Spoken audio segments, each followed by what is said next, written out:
a plea has been filed by me before the Supreme Court of India regarding to the encounters, 183 encounters which have been taken place in Uttar Pradesh since 2017.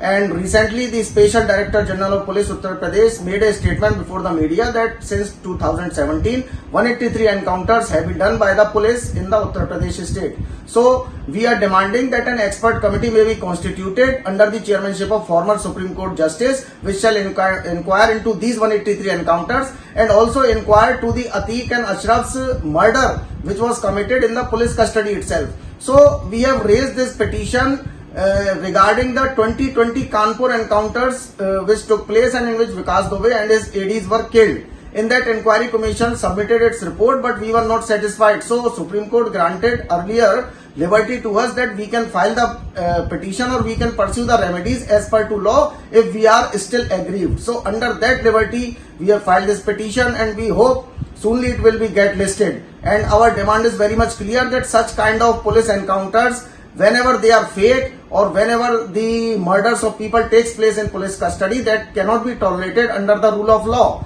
because eye for an eye is a process which always continues. It becomes an unstoppable process. In revenge, if anyone will kill and then another one will kill him, then another party. So this is not good for the society and for the future democratic.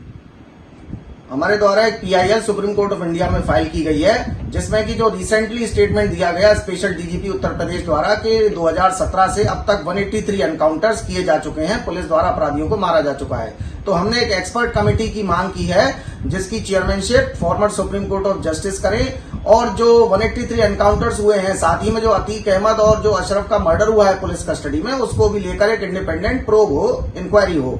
क्योंकि police custody में मारा जाना कोई अतीक या अशरफ से मतलब नहीं है, लेकिन जिस तरह से वारदातें हो रही हैं और जिस तरह से रूल ऑफ लॉ जो है वो कमजोर पड़ता दिखाई दे रहा है, वो नहीं होना चाहिए।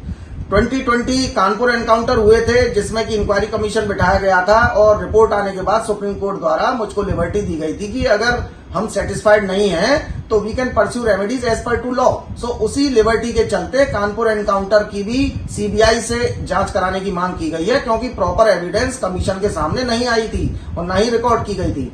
तो हाल ही में जो इंसिडेंट हुए हैं और पहले से जो इंसिडेंट होते आ रहे हैं, उनको लेकर एक क्वेश्चन मार्क लगता है कि रूल ऑफ लॉ एग्जिस्ट पूरी तरह से नहीं है और जुडिशरी को भी यह वीकन करने का एक प्रयास है कि अपराधियों को सजा नहीं दिलाई जाती बल्कि उनको सीधा मार दिया जाता है। तो यह एक अनस्टॉपेबल प्रोसेस बन जाता है और इससे कोई शांति स्थापित नहीं हो सकती। तो यह प्ली हमारे द्वारा फाइल की गई है और हमें उम्मीद है जल्दी लिस्ट होगी और सुप्रीम कोर्ट से हमारा यही रिक्वेस्ट। नमस्कार, मैं हूं मानक गुप्ता।